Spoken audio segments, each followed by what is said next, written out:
Assalamualaikum warahmatullahi wabarakatuh. Waalaikumsalam warahmatullahi wabarakatuh. Jawab dulu. Waalaikumsalam warahmatullahi wabarakatuh. Dan podcast ini dibawakan khas untuk anda oleh Nur Insan. Bagi mereka yang ingin menderma untuk Madrasah Nur Insan, silakan saja ke www.nurinsan.sg. Aywa. Alhamdulillah. Difahamkan kalau anda ingin membuat pendermaan, boleh saja pergi melungsuri laman yang telah pun disebutkan. Dan juga di mana-mana laman IG kami kami ada letakkan pautan di sana juga. Ada swipe up, boleh anda tekan ketik di sana. Pautan pautan Wow, nice. Sekali-sekala lah saya gunakan istilah pautan ni. Baik, dalam masa yang sama juga tekan butang donate now. Dan ketika anda menekan butang tersebut akan lihat dua pilihan. Yang pertama adalah pendermaan sekali saja, tidak kisahlah jumlah apa yang nak diberikan, dipersilakan. Dan silakan Razi. Saya juga mendapat feedback bahawa ada orang cakap, bro, kalau kasih nombor telefon lagi senang kan, kalau kita nak derma. Kalau kasih nombor 100 lagi senang kita nak derma. Okay guys, macam gini yang tengah dengar ni sekarang, kalau kita nak derma dengan keikhlasan kita untuk saham dunia, saham akhirat kita, tak ada apa-apa reason lah susah nak derma ke apa. Pergi kepada website Nur Insan sahaja, www.nurinsan.sg. Tekan button donate now. Dah dapat derma dah. Bukan susah sangat. Nak beli barang-barang online pun senang. Takkan nak derma susah. Dan kita juga telah pun mendapat beberapa pendengar-pendengar yang telah pun membuat pengikraran. Setiap bulan mereka memberikan sumbangan. Betul. Dan ada di samping peniaga-peniaga tempatan kita, dia ada tag jugalah. Setiap penjualan dia buat, contohnya dia jual kuih ke apa, dia berikan sebahagiannya untuk pendermaan Nur Insan. Wow. Kira ni apa Ustaz? Ni kira zakat Ni kira kan derma lah. Derma. Bukan zakat bang. Derma bang. Dia kira penjualan, contohnya dia jual satu balang kuih tu $12. Dan setiap penjualan tu dia kasih $1 ke $2 untuk Nur Insan lah. Alhamdulillah. Terima kasih. Barakallah. Dan juga peringatan untuk semua juga Madrasah Nur Insan adalah madrasah percuma yang mana para pelajar boleh mendaftarkan diri dan mendapat pendidikan agama secara percuma. Jadi sumbangan anda sebenarnya adalah untuk suplemen dan juga memastikan madrasah percuma ini dijalankan sepanjang tahun untuk memartabatkan dan juga memperkukuhkan pendidikan Islamiah di kalangan anak-anak muda kita di Singapura ini. Bagus. Wah, aku realize bila masuk Ramadan kira kau dengan Din dah start korang punya skill broadcasting dulu dah terkeluar balik semua. Ini adalah pinjaman Tuhan. Ini pinjaman Tuhan. Allah kasih pinjam sekejap saja. Allah kasih pinjam, kita mesti gunakan untuk yang terbaik. Betul. Bila Allah dah ambil balik bakat kita ni, kita dah tinggal apa? Kita kembali pada debu-debu tanah. 10 markah untuk anda. Betul. Hari ini Zah dapat 10 markah yang pertama. Alhamdulillah. Baik, Ustaz, cuba Ustaz cakap and on to the show. Silakan Ustaz. And on to the show. Alright. Ustaz, aku dari dulu confused ni pasal Terus masuk Sabar bro. Tak sama-sama mau tanya soalan kepada Ustaz NGU kita. Banyak soalan-soalan yang ditanya oleh pendengar kita minggu ni. Terima kasih. Dan bagi mereka yang sudi mendengar podcast ini yang dibawakan khas kepada anda oleh nurinsan.sg, kita bersama dengan NGU kita. Ini terma yang korang sendiri yang katakanlah istilah digunakan oleh podcast sebelumnya, non-judgmental Ustaz. Korang yang minta, kita bawa kepada anda semua pendengar menerusi Spotify. Dan beliau kira bukan calang-calang bro. Bukan calang-calang. Sudah tentunya NGU kita ni bernama Ustaz Doktor. Harus diletakkan doktor kerana beliau memang doktor. Bukan doktor gigi, bukan doktor pesakit, tapi penyakit jiwa Islamiah. Wow. Saya yalah doktor kira Islamiah lah. Aku nak sebut sikit credentials lah. Masa tu aku minta daripada Ustaz Doktor, Ustaz letak credentials sikit. Ustaz cakap my humble credential. Aku ingat buka apalah kan. Subhanallah. Kau try sikit. Kau try dia punya. Okay, baik. Bagi mereka yang nak type aku pun nak fix sikit lah. Aku akan maintain aku punya latar tau. Salah. Jangan marah lah. Jadi Ustaz Dr. Yusof ni, beliau merupakan seorang naib kadi ROMM yang telah pun berkhidmat selama 15 tahun. Dan gelaran doktor ni bukan dia letak sendiri. Ni sebab dia memang lulusan PhD. Dan juga dalam ini jurusan apa Ustaz? Jurusan dalam pendidikan Islam. Okey. 17 tahun bertugas dalam masjid-masjid di serata Singapura.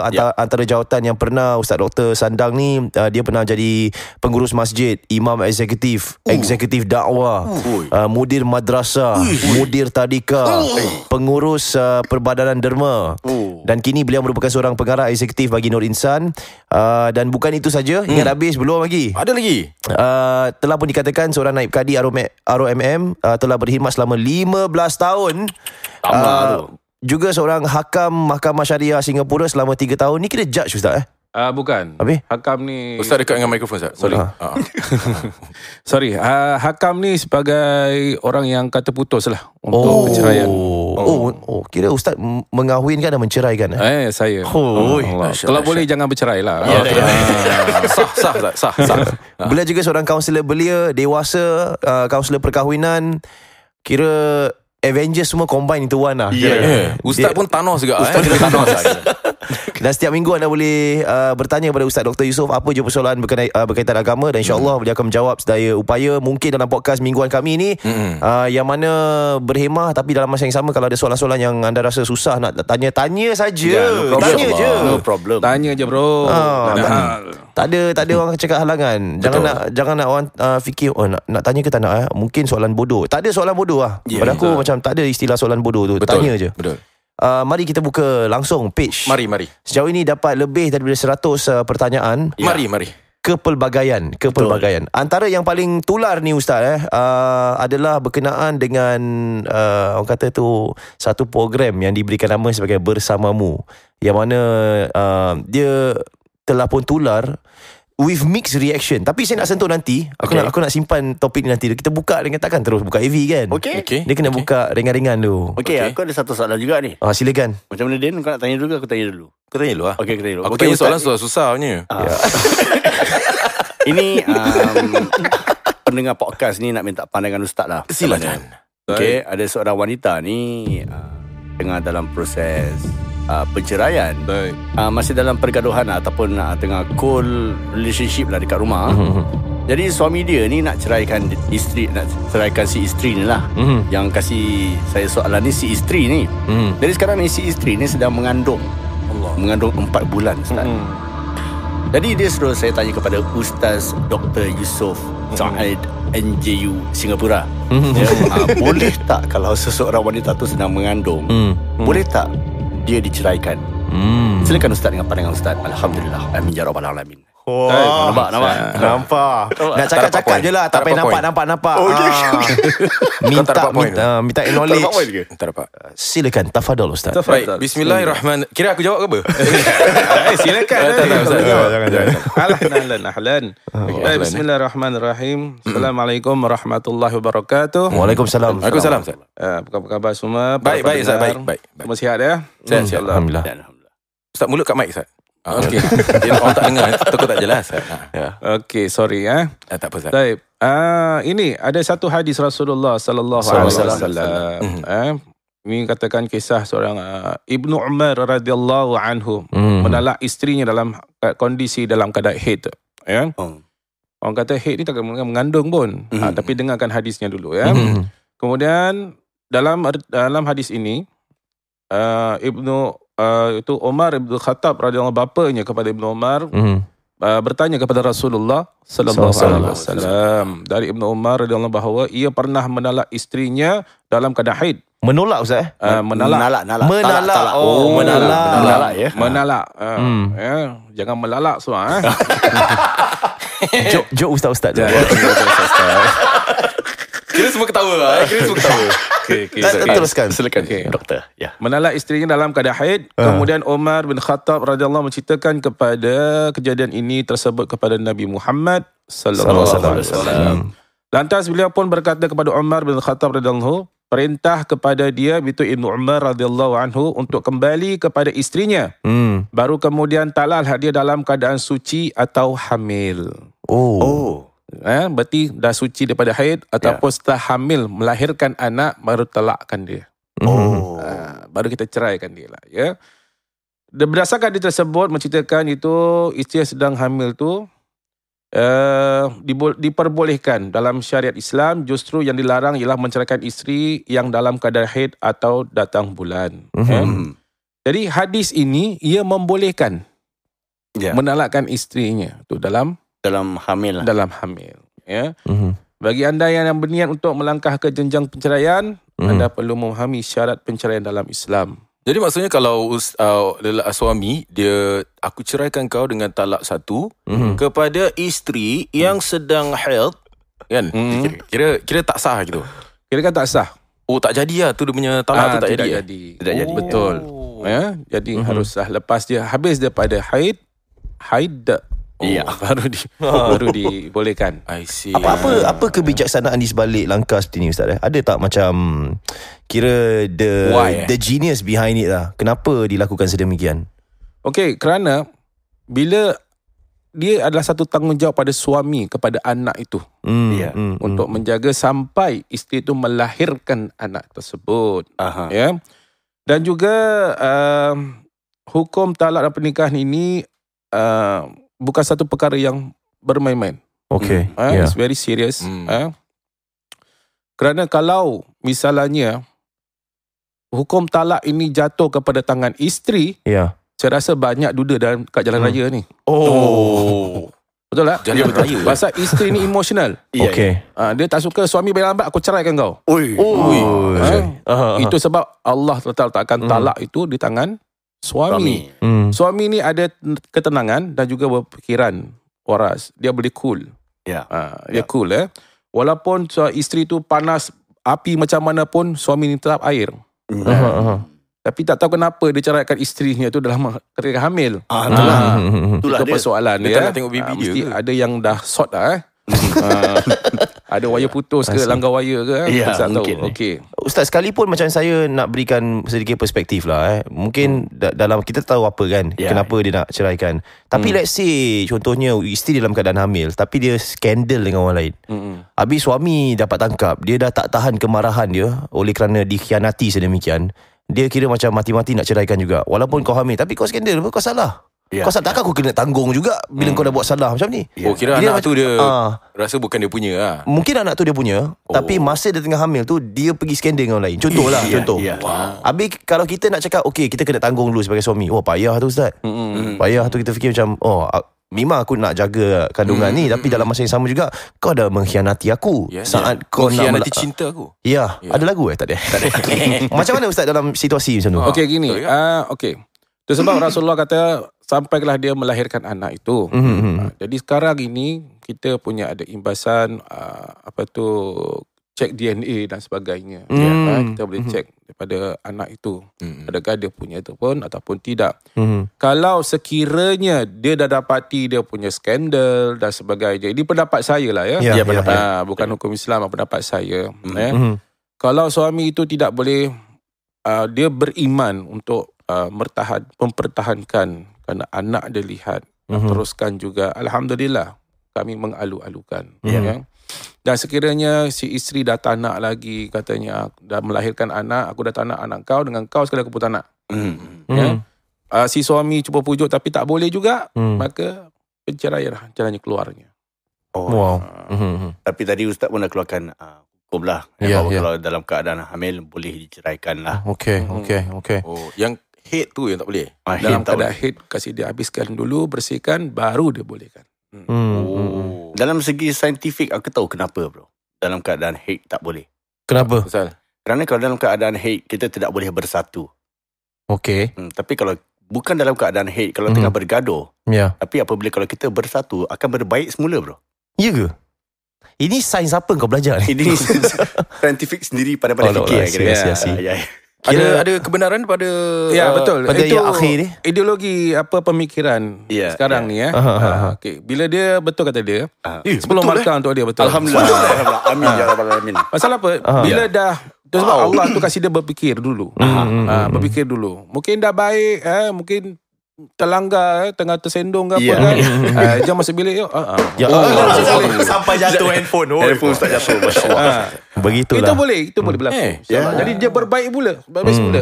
Barakallah. Adakah belajar di Masjid An-Nur? Adakah kau belajar di masjid Anwar? Tak ada Aku belajar di Al-Azhar. Wah, kau dah Ini pembohongan ni batal puasa. Baik buka je. Tak ada. Ya. Maafkan saya. Ada soalan susulan ni berkenaan dengan talak juga. Saya teringat beberapa saya baca tu. Dalam situasi yang mana dia telah pun berhadapan dengan suaminya yang telah pun menalakinya. Dengan WhatsApp. Aku ceraikan kau dengan talak satu. Dengan WhatsApp tu. Sah jatuh talak ataupun tidak tu ketika suami melafazkan cerai menerusi mesej WhatsApp? Okey, gini. Dalam konsep di Singapura ni, apa cara penceraian pun harus rujuk kepada Syariah Court. Okey. Buat laporan di sana. Ya. Jadi buat laporan di sana, di situ mereka akan investigate. Ni betul ke WhatsApp? WhatsApp ni macam-macam orang boleh WhatsApp. Okey. Ya. Kadang orang lain gunakan WhatsApp pun, suaminya handphone diceraikan, dia kahwin dengan dia tu pula. Ini dah kira macam drama Nur drama Nur. Macam cerita Alibaba tu kan. Tapi kau tak guna punya orang. Macam mana kau kahwin sama aku? Ada kan? Ada. Boleh berlaku gitu. Tapi bila kita melaporkan pada Syariah Court, maka dia akan cari bukti dan sebagainya. Sekiranya betul, maka proses kaunseling dan sebagainya untuk rujukkan kembali. Baru akhirnya setelah berapa kali pertemuan dengan kaunselor di sana, mediator orang panggil mediator. Maka mediator dah sampai penghujungnya, tak ada kata putus, maka anda akan dirujukkan kepada hakam. Itu saya. Pada ustaz lah. Saya dengan hakam yang lain dipilih yang manalah. Okey, bila hakam ni kita akan tanya sekali lagi. Putusan anda apa? Masih tetap sama ataupun nak bercerai? Nak proceed. Dan sekarang ini rata-rata yang bercerai, yang minta adalah isteri. Oh, serius bukan suami yang minta. Wow, that's very interesting. Ya, kerana sebab-sebab yang tertentu yang si suami dah buat, jadi isteri dah tak boleh terima lagi. I see. Ya. Dan bila WhatsApp ni datang, kita tanya betul tak betul dan sebagainya, semua dah putus, maka di situlah kita buat keputusan, hakam akan buat keputusan, okey, betul-betul okey. Jadi perceraian akan berlaku. Jadi kita akan confirm, kita buat laporan, hakam buat laporan di situ juga, dan kita serahkan ini kepada hakim. Hakim akan mendengarkan kata putus hakam apa dia. Kalau memang betul, maka suami akan talakkan isterinya di depan hakim. Itu yang betulnya. Kira-kira dia punya talak tu belum jatuh selagi Syariah Court belum settle. Bila dia dah mengatakan sedemikian, dah talakkan, better berpisah katil lah. Berpisah bilik dan sebagainya. Jangan satu lagi lah. Kalau diorang pergi report lambat, Sat, kira let's say dah lepas 5 minggu, sebulan, 2 bulan, 3 bulan, diorang dah cerai kan, diorang, suami dah lafazkan talak, tapi diorang belum pergi report lagi. Bagus report cepat-cepat lah. Kalau tak report cepat-cepat, jadi perkara itu tergantung. Kalau memang betul jatuh itu, maka mereka ni dah berpisah. Mereka dah berpisah, maka kita tak boleh bersama. I see. Tak boleh tak boleh terlanggar lah. Tak boleh bersama lah suami isteri. Kalau mereka itu berzina dan sebagainya. Kenapa? Bila dah berlaku perceraian, mereka ada iddah untuk rujuk kembali. Maka pernikahan harus dilakukan. Okey. Jadi kalau dah jatuh talak, contoh hari ini jatuh talak, lat 5 minggu tak report, dalam masa minggu yang ketiga bersatu, itu adalah berzina. Jadi boleh jatuhnya kalau misalnya memang berlaku perceraian tu, memang pasti berlaku, itu boleh kau berzina. Sebab dalam report kan dia tak menikah satu. Harusnya dah bercerai, harus menikah kembali. Nikah maknanya kena panggil kadi balik, kena panggil saksi balik lah. I see. Wow. Sepanjang tugas ustaz ni, pernah tak macam what is the rate like kalau orang dah bercerai dan dalam masa rujukan tu, what is the probability orang akan kahwin balik? Lazimnya tak akan, ataupun selalunya ada chance of kind of like 30% orang akan kahwin balik ke? Something like that. Dalam 20% adalah rujuk kembali. Pasal apa? Ingat anak-anak. Kekesalan tu timbul, menyesal kenapa dan sebagainya. Jadi ingat anak balik, mereka satu balik. Wow. So mereka nikah balik lah. It's not as easy as it sounds. Kalau kau nak jatuhkan talak macam WhatsApp, it's not that easy. Jangan suka-suka macam aku ceraikan kau dengan talak 2 macam gitu. Tak main-main sangat benda. Okey Ustaz, ni tadi kita dah berbicara tentang perceraian. Ya. Saya nak tanya pula tentang perkahwinan. Sila ya akhi. Kerana yang baik tu. Terima kasih. Apa kau ada apa tadi? Sorry. Perkahwinan. Ya, silakan. Silakan ya, akhi. Sekiranya Alex contohnya Ya. Kira dia tak ni contoh lah. Okay. Alex ni dia kahwin. Ni Alex lain, bukan Alex yang kita Alex Tan Alex Tan. Alex Tan dah kahwin. Dia Alex Abdullah. Kita dah masuk Islam. Masuk Islam. Mualaf lah ni. Ya, mualaf. Dia dah kahwin. Isteri yang pertama. Lepas tu dia pergi Batam, Ustaz. Dia kahwin di Indonesia dengan berkadikan orang Indonesia. Dah kahwin. Ada saksi semua dah settle. Jadi dia balik Singapura. Macam mana tu? Adakah dia masih dah kahwin ataupun dia, sebab dia tak register under RMM. Betul. Adakah perkahwinannya sah? Ada bini baru kedua di Indonesia ataupun macam mana? Okey, dia ada dua pandangan di sini. Pertama dari segi sudut hukum negara kita. Kalau hukum negara ni dalam undang-undang RMM daripada kerajaan kita ni tidak diterima. Okey. Tidak diterima. Kenapa? Kalau dia terima, dia nak dah kahwin dekat luar negeri tanpa ada surat daripada ROMM untuk mengizinkan mereka nikah di luar negeri, mereka balik, dia nak ambil cert, tak boleh. Minta cert. Kerana dia akan mengganggu nanti daripada segi pendaftaran anak, rumah dan sebagainya. Kenapa you tak register dalam ROMM? Isteri yang kedua ni. Dan kemudian kebanyakan mereka akan suruh akan pergi ke civil court, civil ROM. Ambil cert di sana. Civil court ni dah ROM ni dah kirakan pernikahan civil lah. Ya. Jadi mereka tidak boleh keluarkan surat selain daripada ROM keluarkan surat mengizinkan mereka untuk menikah di luar negeri. Alright? Dia Singapura, dia daripada Indonesia, boleh menikah, diizinkan di sana, siapa kadi kau semua dah register dah. Dan ROM kasih surat, okay, izinkan untuk dia menikah di sana. Okay, you balik, then you get your own cert. Okay. You get your own cert. Tu boleh. Proses dia kalau nak prosesnya kahwin. gitu. So with that cert boleh beli rumah, nak boleh register semua betul. Itu sajalah. Okay. Tapi kalau untuk isteri yang kedua ni berpoligami dia ceritanya berpoligami. Wow. Berpoligami ini bukan satu perkara yang mudah. Betul. Ya. Kalau tidak adil, susah. Ya. Dia boleh berjanji macam-macam lah. Moon and stars lah dia boleh janji dekat court kan, macam-macam. Aku boleh siapkan lah isteri aku pertama begini, isteri aku kedua pun begini, sama rata aku kasih. Wow. Tapi bila dah menikah tu kan, dia sendiri garuk kepala. Macam mana nak buat ni? Duit tak cukup dah. Itu masalah dia timbul. I see. Ini saya baru ternampak satu luahan hati daripada seorang anak yang bapanya berpoligami. Ya. Ibunya dengan ibu baru, ibu tirinya ni. Mereka dah bernikah, dah berjanji macam-macam. Akhirnya tak terlaksana janjiannya tu. Tak dapat dibuat. Mana-mana pun isteri yang muda je lah jangan keluar. Semua isteri yang muda je. Isteri yang tua dia tinggalkan anak yang 3 ni. Jadi anak dia yang tua ni rasa macam tak fair lah. Macam kesal lah. Ya Allah, kenapa bapa aku buat macam ini dengan ibu aku kan, dengan kita adik-beradik, kau diabaikan dan sebagainya. Kata court semua kau janji macam-macam. Tetapi di Singapura ni, kalau kau nak sekiranya nak berpoligami, harus ada engage lawyer. Si perempuan yang isteri yang pertama ni engage a lawyer, buat approval, apa yang kau nak kau tulis. Kalau dia boleh buat, silakan. I see. Dah main raman lah maksudnya nak kena ada lawyer. Betul. Jadi lawyer black tu and white lah. Black and white. Kau boleh buat, silakan. Kita isteri minta kondo.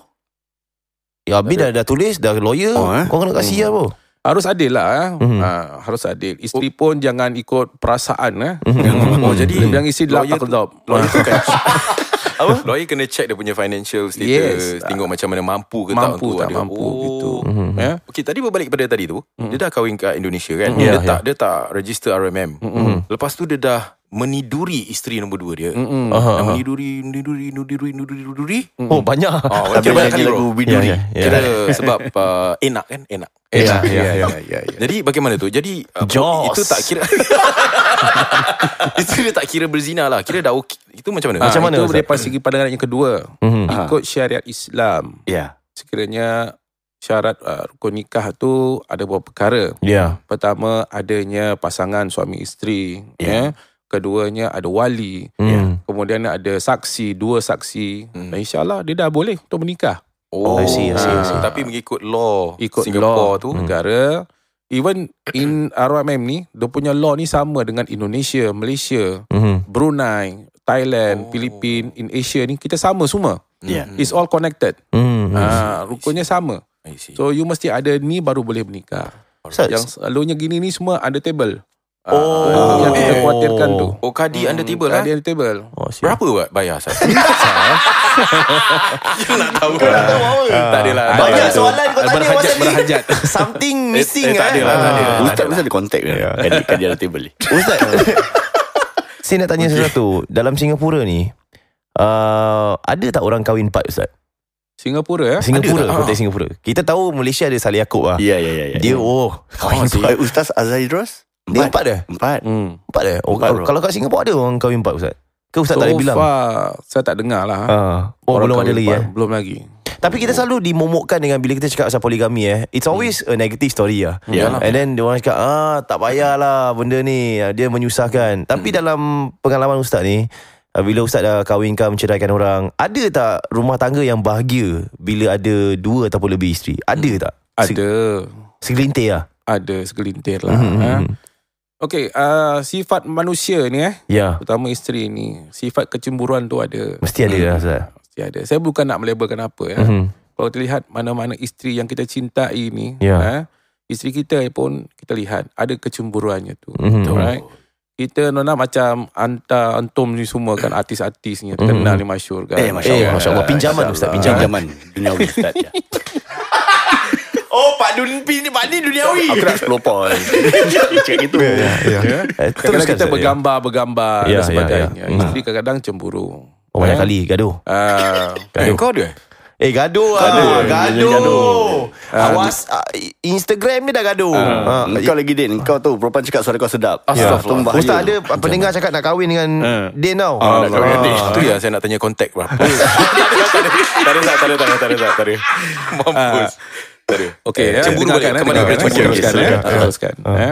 Okey, bila isteri nampak, jadi satu perkataan tu, isteri ni senyum dalam tangisan. Senyum dalam tangisan. Ini macam forum kan. Senyum dalam tangisan ni, wanita ni dia tahu suami dia tu kerja apa, gini dan sebagainya, menyara keluarganya, menafkah, tapi dia punya gini-gini, tapi dia sabar. Sabar. Wanita ni sabar, kadang ada limit dia. Tapi bila dia meletup, jawablah kurang. Bila dia meletup macam-macam. Okey, bantal kat luar pintu dah tahu malam ni. Tapi kalau menurut kajian saya lah, kajian kau selebriti Malaysia ke apa sebagainya, jarang yang kita dengar kahwin 2, kahwin 3. Yang lebih kahwin 2, kahwin 3 adalah ustaz sendiri. Which is true, right? If you want to say about celebrity, doktor tak. Tapi doktor tak, ustaz tak. Pasal apa? Dia ikut syariat Islam. Ustaz ikut syariat Islam.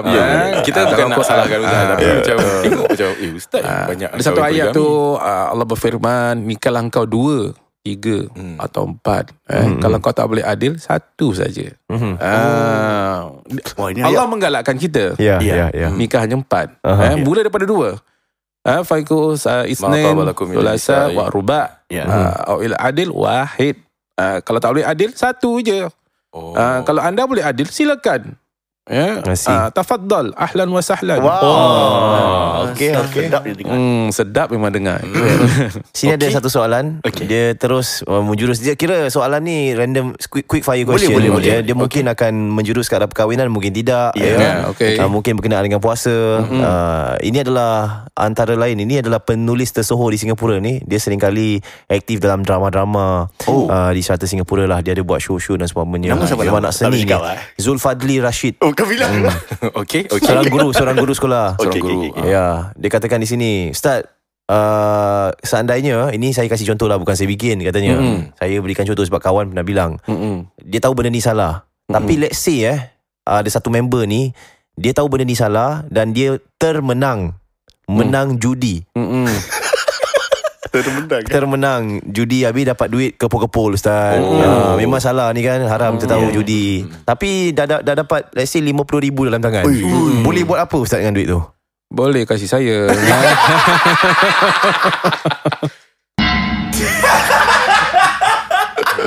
Dia cakap itu soalan pertama.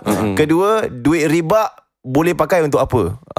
Dalam sistem kewangan ni kadang-kadang ada dia punya riba dia kan. Dalam bank kita memang ada duit riba lah. Kira kau tak boleh lari apa benda ni. Memang sistem dia macam tu. Jadi kalau ada simpanan dalam bank ataupun dalam apa-apa account sekalipun, apa skim sekalipun, ada duit riba tu, Bilin, adakah kita patut sedekah kan? Atau apa lagi kita boleh bikin dengan duit ekstra tu? Baik. Alhamdulillah. Okey, berjudi ya.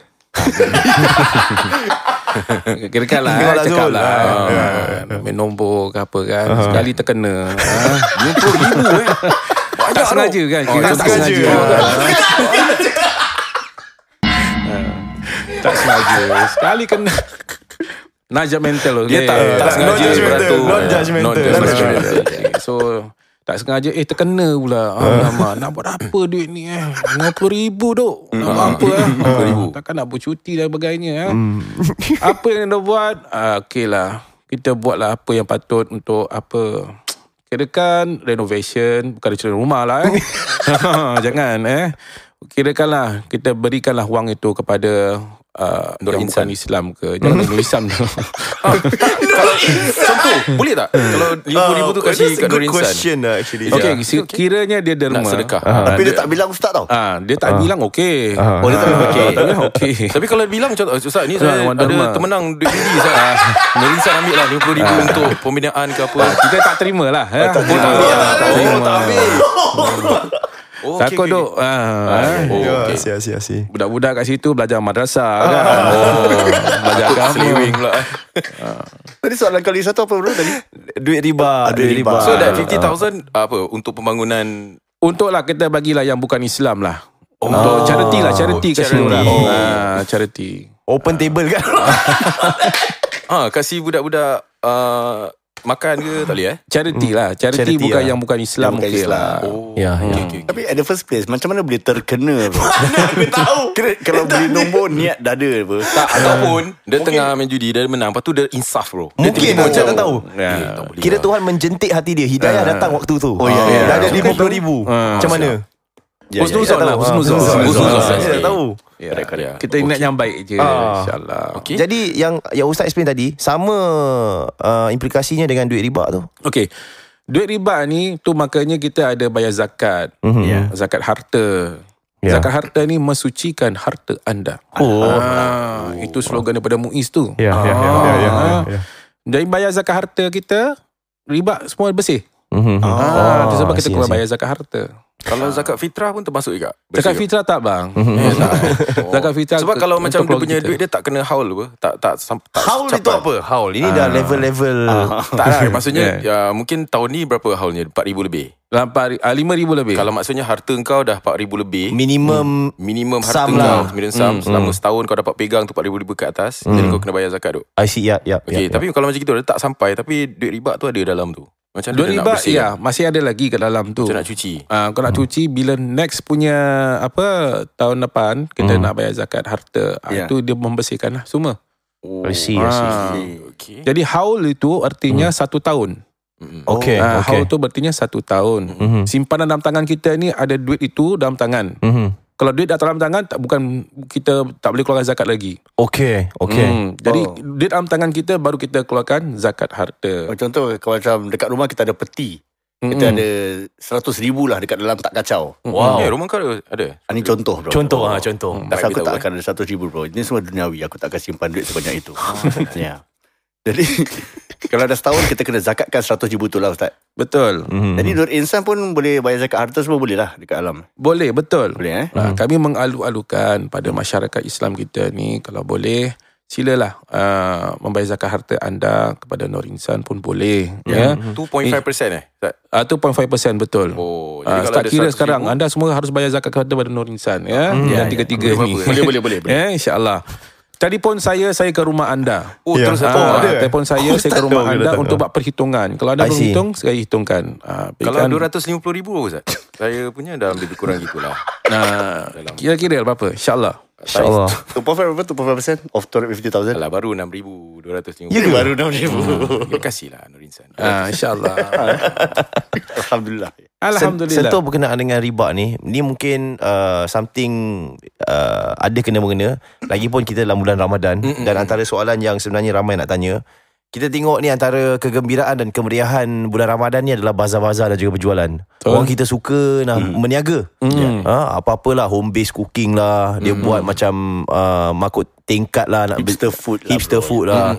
Tapi antara perkara yang menjadi satu masalah utama ni adalah price point, Ustaz, harga. Masya-Allah. Kita tahu kadang-kadang yang tahu berniaga tu, dia akan tahu costing kita tahu. Ini harga berapa. Cost price ni kita tahu berapa. Habis kau jual contohnya $12.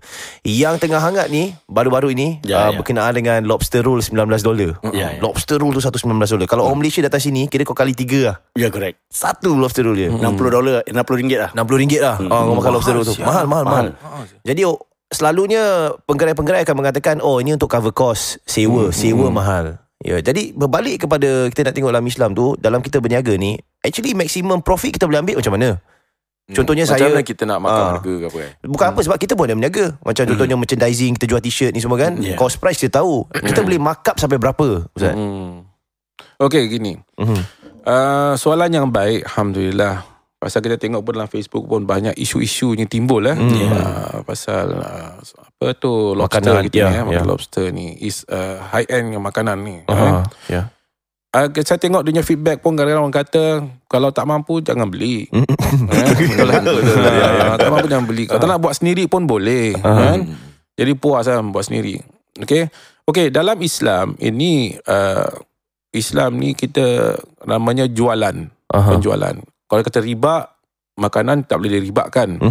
Kecuali barang-barang yang tak boleh dimakan, kalau kita beli harga tu, kita tinggikan, tu baru namanya riba. Contohnya barang kemas, barang kemas dia beli baru $50, dia jual dekat $150. Keuntungan yang besar tu. Tapi market price pun tak sampai gitu. Tu dah kira riba. Mengambil keuntungan yang lebih-lebihan. Tapi makanan tidak ada keadaan riba di situ. Makanan ni kalau kita nak berjual, para penjual yang dirahmati Allah, kita nak berniaga, kita tahu cost price tu berapa, dan kita naikkan harga yang agak-agak jangan berlebihan. Ini nasihat saya lah. Kenapa kalau kita berlebihan mungkin tidak laku, ataupun orang tak nak beli, yang nak mampu pun tak beli.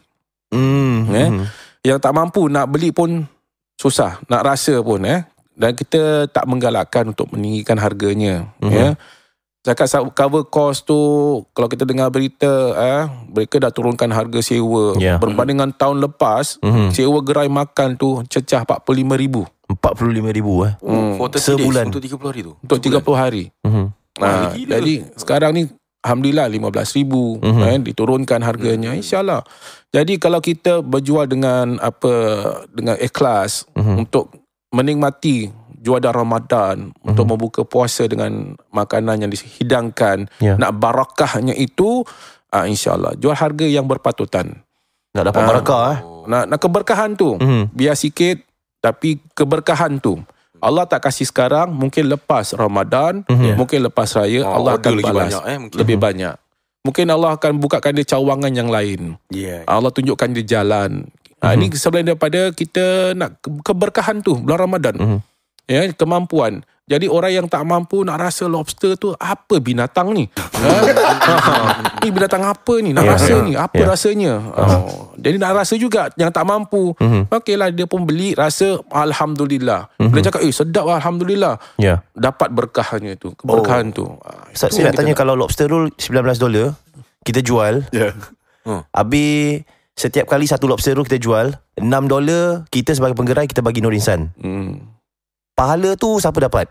Penggerai dapat ke yang membeli lobster tu dapat pahala menderma ni? Wow. Kalau yang itu kedua-duanya dapat. Pertama, yang pembeli menyokong. Menyokong apa dijual. Alhamdulillah. Yang keduanya, keikhlasan daripada penggerai tu dia nak sedekahkan pada Nur Insan. Masya Allah. Jadi dua-duanya dapat. Dia menyokong, saya disokong menyokong antara satu yang lain. Ini Islam kita yang nak membangunkan ni. Kalau tak orang Islam, siapa lagi nak menyokong kita? Betul-betul, siapa lagi? Tunggu apa lagi? Kau ingat satu advertisement yang ada satu pakcik tu macam tengah senyum, habis satu pakcik datang macam, kenapa senyum-senyum Mat? Allah saja yang tahu. Tak, aku tiba-tiba teringat lah. Aku tahu. Pasal zakat Pasal zakat. Pasal zakat. Allah saja yang tahu. Ada soalan satu lagi, beberapa lagi. Tiba aku random, aku terfikir pakcik. Aku ada satu soalan, tapi soalan ni saya tak tahu sama ada okey ke tak untuk dijawab. Sebab soalan ni dikemukakan. Tak ada soalan yang bodoh. Tak ada soalan bodoh. Betul-betul, tak ada soalan yang bodoh lah. Ni seorang wanita. Atau agak bodoh, tak adalah. Aku gurau. Seorang wanita bertudung. Tahi lalat di hidung, Ustaz. Okey. Dia bertanya kepada saya. Dia tanya, Ustaz, dia nak suruh tanya kepada Ustaz, kenapa nak perlu ada announcement Ramadan, awal Ramadan announcement, padahal kat kalender dah tahu bila tu Ramadan. Yang kiraan hisap tu yang kiraan hisap. Jadi bagaimana kat Singapura ni kiraan hisap dia macam mana ke? Habis kenapa nak kena buat announcement padahal kita dah tahu apa, kalender dah bilang apa bila Ramadan dan sebagainya. Betul. Ya. Okey, apa relevannya? Baik, alhamdulillah. Itu soalan yang baik Alhamdulillah. Apa wanita yang tak kat hidung baik orangnya. Baik. Siapa ni? Ada. Okay. Baik kira perangai dia baik lah. Perangai dia baik. Soalan yang baik. Soalan yang baik. Soalan yang baik. Dimulakan dengan Assalamualaikum Din. Begitulah. Waalaikumsalam. Aku cakap Waalaikumsalam. Baik. Memang betul kalender kita dah disebutkan ini bulan Ramadan. Tarikh ini, hari raya tarikh ini. Tapi diumumkan. Kenapa diumumkan? Siapa yang umumkan? Mufti kita.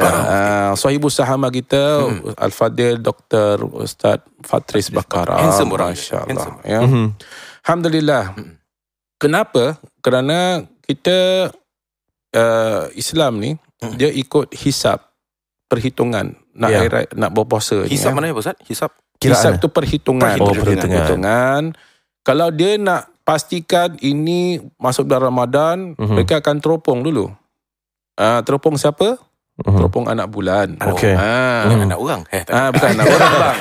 Jokes Ustaz. Mereka akan pergi ke Mount Faber untuk melihat teropong, tengok ada anak bulan. Tetapi di Asia ni, bagaimana pergerakan mereka di Asia ni, semua mufti akan pergi seluruh wilayah di Asia, Singapura, Malaysia, Thailand, Indonesia, semua akan lihat bulan dan kontak. Kalau nampak cakap. Kalau nampak 6 bulan cakap. So memandangkan Asia ni banyak awan. Susah kita nak nampak. Yang boleh nampak jelas dekat Saudi Arabia. I see. Sana awan jarang nampak. Nampak langit je. So senang nampak 6 bulan. Jadi di Asia ni nampak awan. Jadi gunakan teropong tu, mereka dah cuba tak dapat. Jadi mereka mengikut perhitungan hisab, hitungan hari. Kadang ada juga dah letakkan dalam kalender ini tarikh ini, perayaan ini, tapi dibatalkan kerana perhitungannya salah. I see. Pernah berlaku Zai? Pernah berlaku. I see. Pernah berlaku. Jadi dah dua kali perhitungan ni buat, alamak, holiday tukar hari. Holiday tukar hari. Bukan Islam. Bukan tarikh Islam sebenarnya. Jadi agama yang lain bertarikh Islam, contohnya di Pabali. Dah 2 kali dah. Pernah 2 tahun lalu ke, tak silap saya lah. 2 kali mereka salah hitung. Kalender dah keluar tapi orang kata mufti dorang lah. Mufti dorang tukar hari. I see. Dia terpaksa tukar hari, tak boleh ikut kalender. So ikut perhitungan mereka. This acts as like a safety net lah. Betul. Jadi perhitungan satu, kau mesti ada macam backup lah. Yes. Jadi dua-dua hand in hand lah. Jadi kalau confirm nampak anak bulan tu, kena dah confirm lah. Jadi kalau tak confirm, kena ikut hisab. Hisab, perhitungan hari. Baik. Soalan terakhir Baik, sebelum kita berehat seketika. Boleh. Ini kiriman daripada Hang Fikir lah. Kau nak cakap pasal yang RMM tu? memang podcast yang lain. Itu nanti. Podcast yang kedua. Kira teaser lah. Time spent listening lah. Teaser. Jadi kau nak dengar, kau nak dengar. Macam Cak, bukan dalam podcast ni. Itu itu nak kena ada bro. Mesti ada Hang Fikirlah mengatakan kawan suruh tanya lah, katanya. Baik. Silakan. Padahal aku yang nak tanya. Bukan sembarang bro. Dia cakap macam tu, betul? Dia cakap gitu, okay. Haram tak kalau pergi rumah urut kaki yang mengurut tu seorang perempuan? Aku ni lelaki. Kaki dah sakit rabak dah. Urgently need a massage kaki. Okay. Adakah ini kira darurat? Thanks Ustaz Dr. NJU, katanya. Massage na, massage. I give you good massage, leg massage. Come handsome boy. Macam kau tahu Macam kau tahu Aku banyak kajian. Ini food reflexology, Ustaz. Yang sentuh kita wanita. Kita lelaki. Macam boleh tak, Ustaz? Okey. Baik. Pertama, urutan kaki ada urutan kaki, ada urutan badan. Ya, betul. Di Singapura ni rata-rata adalah kat mana-mana aja, nampak. Di semua estate pun ada. Dalam syariat, pertama, lelaki tak boleh perempuan, perempuan pun tak boleh sentuh lelaki. Jadi itu haram di situ dah ada. Inna haraman bayin wa inna halalan pun bayin. Sesungguhnya haram tu jelas, yang halal pun jelas. Okey. Tapi katanya ini dikatakan mudarat. Mudarat. Mungkin dah tak ada orang lagi lah. Dan tu dia dah injet, dah timpang-timpang di kedai tu tak ada lelaki, semua perempuan. Semuanya semua perempuan. Macam mana sekarang? Dia macam sekarang. Dia ni dah sakit. Ya. Okey, pertama kalau dah sakit tu pergi hospital. buat apa kita buat urut kan? Betul juga.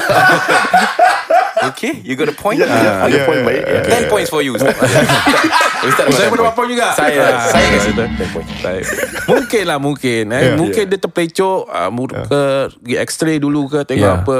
Kan doktor mas, you have to massage aja. The only way is massage. Masa urat terseliur, tak ada ubat. Dia kasih painkiller dan doktor kasih krim untuk sapu aja. Tapi kita nak yang profesional untuk membetulkannya lah. Kalau kita dah memang gitu, doktor nasihat gitu, kita pergi tempat dah memang tak ada lelaki, cuma perempuan. Pertama, cari tempat yang ada lelaki. Okey. Kena cari yang pertama dululah. Cari tempat yang ada lelaki. Banyak lelaki. Tapi kenapa si perempuan juga ada cari? Okey.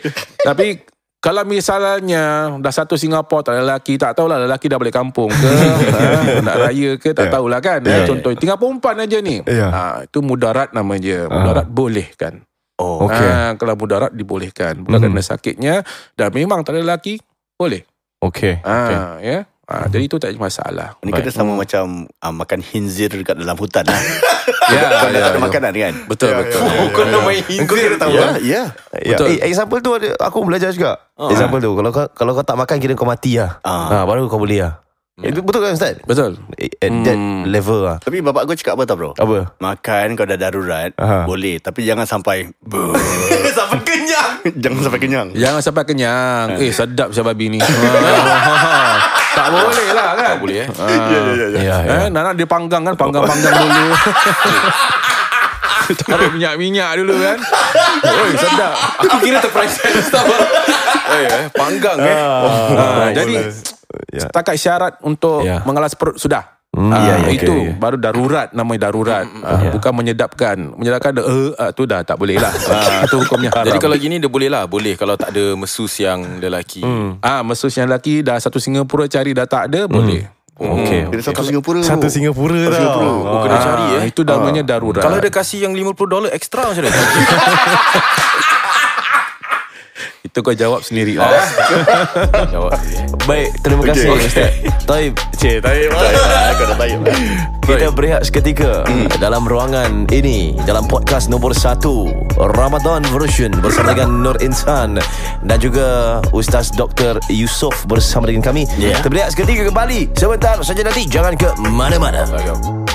Kembali dalam kau nak cakap maaf saya terpotong anda sebab anda nak sebut kalimah-kalimah ni. Sebut dulu, sebut. Alhamdulillah. Itu saja. Alhamdulillah. Terima kasih kepada semua yang masih lagi bersama kami dalam podcast Ramadan, podcast yang paling halal di Singapura ini. Paling halal. Kira halal. Ada lagi lah. Ada lagi lah halal. Banyak lagi. Sekarang dah ramai nak buat podcast. Okay, baik. Taklah. Oh, there's no podcasting culture in Singapore. There's no podcasting culture in Singapore. Siapa nak dengar podcast? Do you want to go there? Siapa nak dengar podcast? Welcome to the podcast world, ladies and gentlemen. Dengar streams, bro. Dengar 1 juta streams. 1 juta streams. Wow. Alhamdulillah. Ustaz doakan kami, Ustaz. Podcast kita akan terus maju, insyaAllah. InsyaAllah, Ustaz. Dan kita kembali dengan podcast ini dibawakan khas untuk anda oleh Nur Insan, yang mana sudah tentunya pada Ramadan ini kita ingin membuka jiwa anda, minda anda untuk melakukan kebaikan. Dalam mana Ustaz berada di sini, kita ada sebenarnya agenda-agenda yang terbaik untuk kita, selain daripada kita mempelajari hukum-hakam agama. Kita dah ketawa belajar sikit sebanyak tentang apa yang diketengahkan Ustaz. Begitu juga kita ingin membersihkan harta dengan menderma www.nurinsan.sg. Itu adalah wadah untuk anda donate now. Macam mana kalau kita sebut berkenaan derma ni, Ustaz? Adakah ia sesuatu yang dapat menghapuskan dosa tak? Sebab kita dalam bulan Ramadan ni kita nak hapuskan dosa kita. Kita bukan insan sempurna apa. Betul. Dalam seharian tu kadang-kadang bulan Ramadan pun kita buat dosa kan. Jadi menderma tu adakah ia kira menghapuskan dosa, Ustaz? Ya, saya. Good question. Kita bersedekah ni ia menghapuskan dosa-dosa kita juga. Selain daripada dia itu adalah saham akhirat, dia juga membersihkan hati-hati kita ni daripada sifat-sifat lokek dan bakhil. Dia akan timbulkan sifat yang mulia, iaitu orang yang ahli sedekah. Orang yang ahli sedekah ini akan jadi sahabat teman Rasulullah SAW di akhirat nanti. Di akhirat, di akhirat kita ada sahabat dengan Rasulullah SAW. Kerana Rasulullah akan mencari sahabat-sahabat yang ahli sedekah. Mari ikut aku. Kita akan bersama dengan Rasulullah. Kita akan jumpa dengan Rasulullah nanti. Bagi mereka orang yang ahli sedekah. Dan ini adalah saham akhirat yang tidak mempunyai riba, Ustaz. Betul. Penambahan. Kita selalu cakap pasal bila derma ni dia menenangkan jiwa, dia membersihkan harta kita. Saya nak tanya, ini menerusi pengalaman lah, Ustaz. Bulan-bulan yang saya tak derma ni, kadang-kadang duit masuk ke pool, Ustaz. Tapi duit keluar pun kira cepat habis lah. Habis ada kalanya bulan-bulan yang mana saya tak menderma ni sesak tau. Macam kau tak tahu apa yang kau belanja. Aku tak tahu apa kau belanja, habis sesak. Tapi kalau bulan-bulan yang kadang-kadang aku derma walaupun bulan tu kira job sikit masuk, tapi macam duit sentiasa ada lah. Cukup lah. Is there a reasoning behind it? Kalau kita derma ni kita tak pernah rasa miskin. Is there a legit reasoning behind this, Ustaz? Betul. Orang yang selalu sedekah ni, Allah lapangkan hati dia. Dadanya lapangkan, tidak rasa macam kesempitan. Dia rasa tenang aja. Rasa tenang. Jadi banyakkan sedekah, insya-Allah. Jadi kita tak rasa macam kesempitan kewangan ke, kesempitan daripada kita stres ke apa tentang kewangan, tidak ada. Cuba sedekah. Tak percaya, cuba sedekah, kita amalkan. Satu amal yang mulia ni, dan dia mendapat Allah akan membalas balik apa yang disedekahkan tu berlipat kali ganda. Tapi bukan dengan kewangan. Kadang-kadang kewangan Allah tambahkan rezekinya, ataupun Allah bagi yang lain. Contohnya keluarga yang bahagia, keluarga yang tenang, tak ada sakit, tak ada apa. Ini kelebihan bersedekah. Kau tahu Rahman kan? Members kita lah. Dia pernah ceritakan satu kisah ni, Ustaz. Dia ada 2 kenalan berbeza tau. Satu kenalan tu dia bawa pulang wang gaji sebanyak 8,000 sebulan. 8,000 sebulan. Tapi dia selalu komplain kat Rahman tau, macam tak cukup lah duit aku, tak cukup lah, 8,000 tak cukup lah bro. Macam gitu tau. And then berbeza dengan satu kawan dia, cakap, Zah, ada satu member aku ni bawa balik 1,200 saja. Dia kerja macam drive lori je tau bro. Kira kalau kau nak hit OT baru kau dapat lebih lah. $1,200. 5 anak bro. 5 anak. Tapi dia rajin sedekah. Walaupun berapa banyak dia ada, sikit sekalipun dia sedekah. Tapi dia seringkali boleh, kira anak-anak dia cukup makan, cukup pergi sekolah, isteri terjaga. Ada je dia punya macam source of income. Habis Rahman tanya lah, macam actually apa rahsia kau Kau earn like this much, susah sih nak hidup. Dia cakap, aku sedekah bro. Macam alhamdulillah cukup lah. Barakallah. It feels not logical tau Ustaz. When you put the numbers in your head and you know you tinggal kat Singapore ni dia mahal. Macam mana kau nak live for $1,200 a month lagi Jadi persoalan seterusnya, macam kalau kita contohnya kekurangan duit, adakah pahala kita lebih besar kalau kita memberi? Berbanding dengan orang yang ada duit, habis macam kasih $50 je. Walhal kemampuannya mungkin boleh kasih lebih. Betul. Macam mana Ustaz? Okey, ini apa terpulang pada individu masing-masing, ya. Kerana kalau dia bersedekah walaupun dia kurang cukup-cukup dia ada, tapi dia tetap bersedekah juga. Ini nikmat sedekah tu lain daripada lain, ya. Tapi orang yang banyak duit, dia susah nak bersedekah. Dia kasih $1 pun boleh lah, $2. Kata ikhlas kasih je lah apa yang ada kan. Pokoknya ikhlas $2 je. RM1.50 pun nasi lemak tak lepas babe. Betul tak? Jadi dia dah derma tapi wang dia banyak. Ya. Jadi ingatlah bahawasanya harta tu tak bawa ke mana-mana. Ya. Kita habiskan kat situ juga barang-barangnya, ataupun kita nak saham akhirat, kita bersedekah lebih. Kita pasti cakap kalau duit kita kurang sekalipun, kita jangan takut lah. Jangan takut. Terus terang aku pernah aku experience satu, aku pergi sembang Jumaat. Kongsi sikit. Dekat masjid dekat Islah lah. Jadi apabila saya nak sedekah tu Ustaz, saya nampak saya buka wallet saya ada $10 dengan $50 Ustaz. Okey, sekali aku cakap alamak, 50 ke 10 50 ke 10 Kali aku cakap macam 50 nak pakai, jadi 10 kasih 10 lah, kira okey apa. Tapi dulu saya macam tersentak Ustaz. Ini kira real incident Jadi aku cakap tak apa, 50 tak apa fikir banyak Serius bro? Alhamdulillah, ni bukan riak tapi aku kasih $50. Kongsi pengalaman lah. Ya. Jadi korang pernah kasih 50? Tak pernah. So, itu dah riak Dah riak. Itu riak bro. Astagfirullahalazim.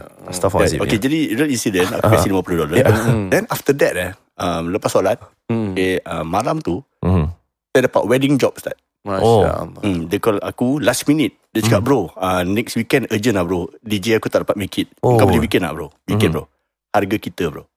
Berapa harga wedding job tu bro? $18,000. Dahsyat. Ambon, $50 dapat balik $18,000. Jadi ini kira yang apa Ustaz cakap betul lah. Kira dia tak semestinya kalau engkau sedekah engkau akan dapat rezeki yang lumayan, kau akan jadi kaya. Tapi yang kita tak perasan ni, kita tak kena sakit bro. Orang kaya bro. Tapi ada macam, bukan aku tak tahu siapa, tapi pernah berlaku anak dia sakit. Dia kena spend a lot for the hospital bill bro. Kalau harta dia pun habis juga bro. It's not only about duit dapat balik, tapi secara kebahagiaan keluarga, secara kesihatan dan semuanya. Ini semua dapat save cost sebenarnya. Jadi caranya bagaimana? Baik, sekali lagi ini sebelum kita nak tutup lah isu mengenai produk talk kita ni, Nur Insan. Sekali lagi kami ingin mengajak anda lah untuk terus menderma kisah-kisah yang dikongsi oleh Zah dan juga Razi. Saya rasa, saya harapkanlah dapat membuka minda anda. Teruskan untuk menderma www.nurinsan.sg dan anda boleh klik donate now untuk terus menderma. Baik Ustaz, mungkin ada sedikit motivasi diberikan kepada pendengar-pendengar kita. Saya tambah sikit by the way, bila anda klik donate now tu ada dua cara pemberian derma. Yang pertama adalah one time donation, bermaksud pemberian satu kali saja. Mungkin bulan ni anda ada berniaga kecil-kecilan, kau ada macam duit lebihan untuk nak berinfak, nak memberikan kepada Nur Insan, boleh saja klik one time donation. Tapi kalau anda ingin memberikan setiap bulan, ikrarkan setiap bulan, juga boleh ada optionnya di sana juga. Dan dua cara pembayaran. Yang pertama adalah menerusi Nets. Kalau contohnya, kalau kau berikrar $50 setiap bulan, setiap bulan itulah kau akan dapat notification daripada pihak bank yang mengatakan, okay, you gonna give $50 to Nur Insan. Kau kena approve. Itu menerusi bagi mereka yang memberikan pendermaan menerusi Nets. Tapi pada saya lah yang lebih selesa ni untuk pemberian, kita tak diganggu dengan SMS-SMS ni, adalah menerusi PayPal. PayPal tu seperti mana yang mereka yang pernah pergi ke show kita, dia buat pembayaran menerusi PayPal juga.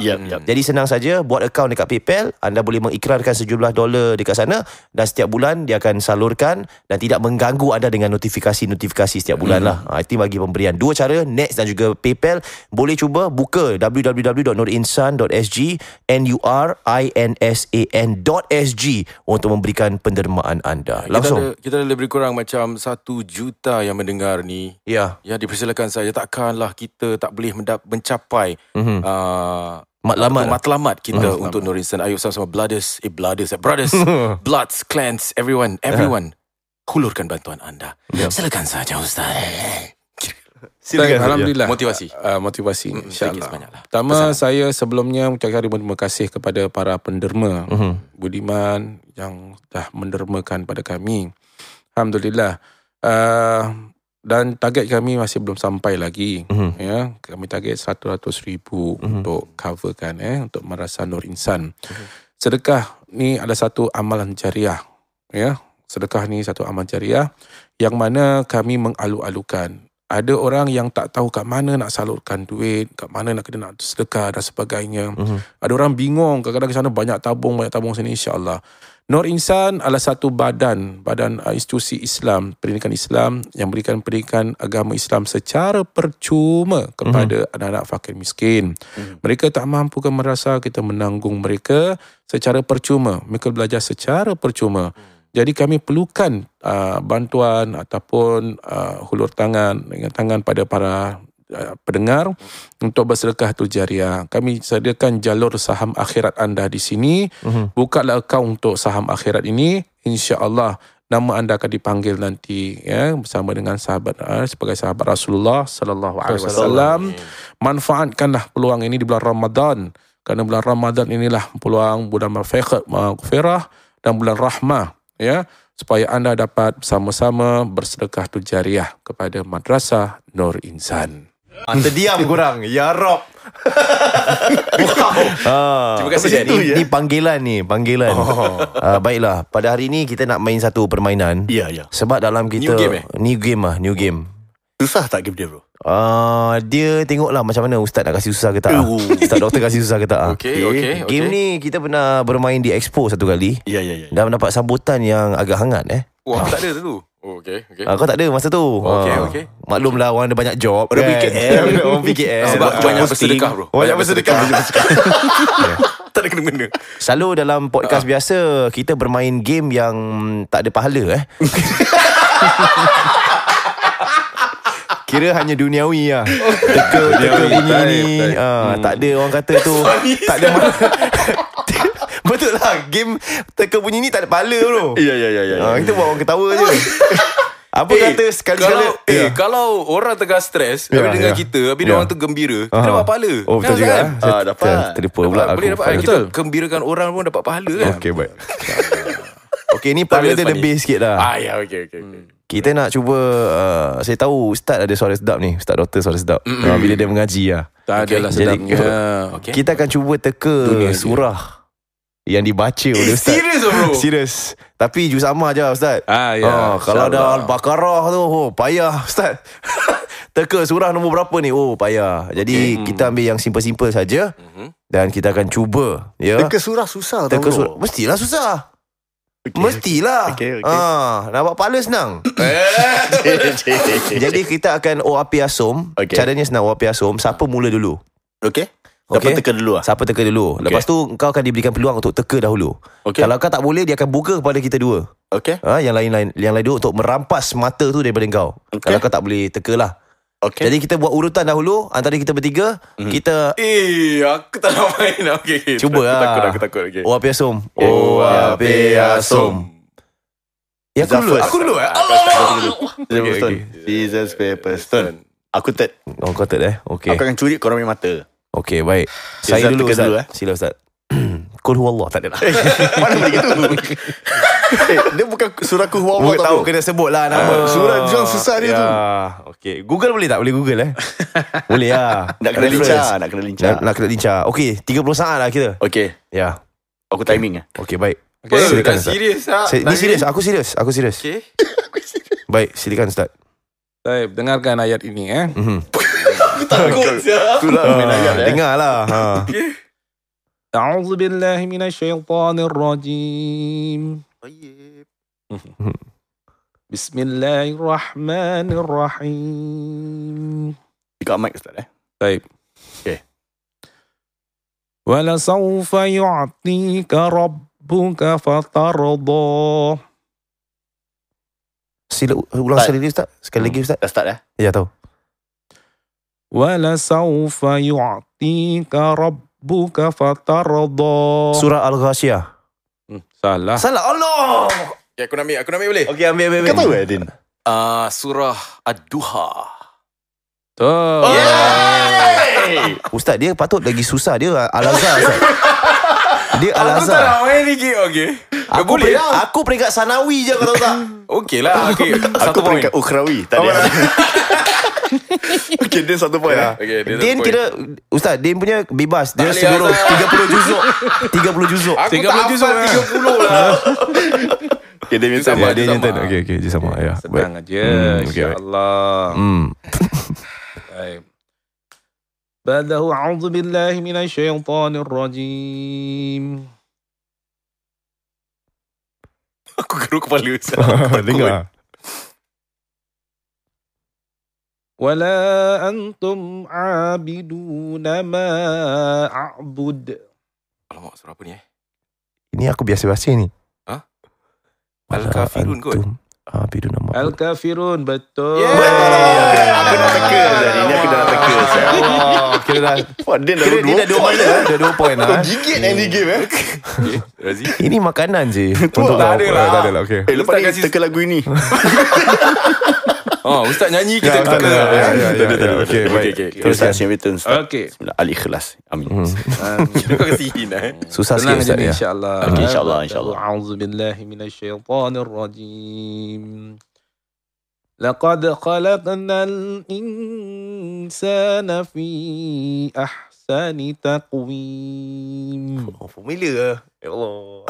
Aku tak hafal nama surah ni. Ini biasa masa tarawih rakaat 22 aku selalu baca. Aku selalu baca surah ni. Surah At-Takwim. Ada kat tepi? Ada lah. Mana ada? Sikit lagi. Oh man. Boleh ulang sekali lagi Ustaz? Ulang sekali lagi. Dekat dengan mic Ustaz. Ya. Laqad khalaqnal insana fi ahsani taqwim. Laqad khalaqnal insana fi summa radadnahu asfala. Ya, ada surah. Ila lazina amanu wa amilus wa tawassaw bil haqq. Surah Al-Haqqa. No. Give up. Okay, Ustaz, saya give up. Surah Al-As. Salah. Salah. Allah. Surah bukan An-Nisa. Unisa jauh. Bukan Jauh bro. Juz sama. Juz sama. Give up. Saya give up lah. Aku pun give up. Din, give up. Din senyum aja ya. Give up. Kasih chance Din. Yelah, kalau dia menang semua nanti ingatkan dia riak. Surah apa Ustaz? Surah apa Ustaz? Surah At-Tin. At-Tin wal Zaitun. Engkau suruh baca surah ni. Allah. Nice. Okay, last round. Last round.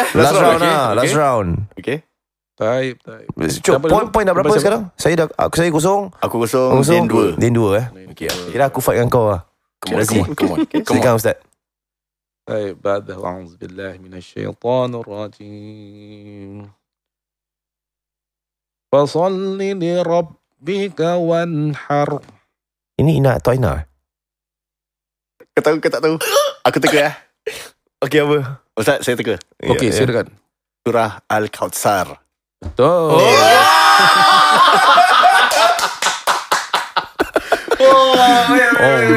Man. Aku 1 point I need to brush up on the names of surah. That's why susah, I need to brush up. Surah ni kita boleh continue tau. Tadi kau betul lah. Kira kau betul tau. Ina atau Ina betul. Tapi dia punya name ada nama surah. tu. Nama Itu dia. boleh consider tak? Kalau Ina atau Ina kira okey lah. Betul lah. Tak boleh. Okay, nama surah dia. Nama dia. surah. Ini yang kita ajarkan dekat Madrasah Nur Insan. Oh, Ni ada. belajar ni. Surah apa ni, baca surah apa. Amalkan ni insyaAllah. Okay, Din, kau betul Din. Okay.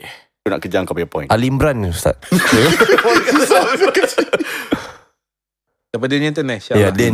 Okey, ya Syekh Din. Ya, Din. Wah. Naik pangkat. Naik pangkat dia, naik pangkat. Dengan mic Ustaz. Baik, Teruskan. بعده أعوذ بالله من الشيطان الرجيم والقمر إذا تلاها والقمر إذا تلاها Aku dah tahu. والأبد Asyams. Asyams Asyams. Asyams, betul. Kau Din, kau kira. Asyams Bagus Ustaz. Okey, baik. Okey. Razi yang terakhir ni. Okey, saya. Kalau kau salah, balik kosong.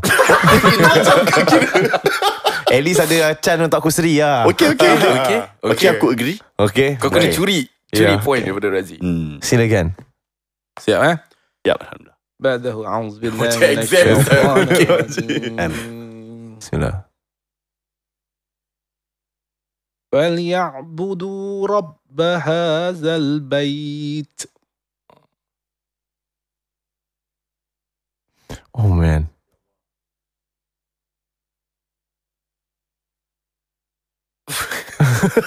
Kau tahu Allah hakun alam tarakai.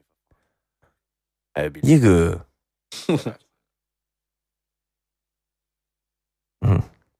Kau macam tengah solat asar kau. Al-Hakum Takasur. Nama surah tu. Kau tak boleh rimbat duit tu. Okey. At-Takasur. Salah. Okay. Aduh, ya Allah. Nama dia. Aku jawab boleh? Boleh. Dia jawab. Quraish. Betul. Baik. Terima kasih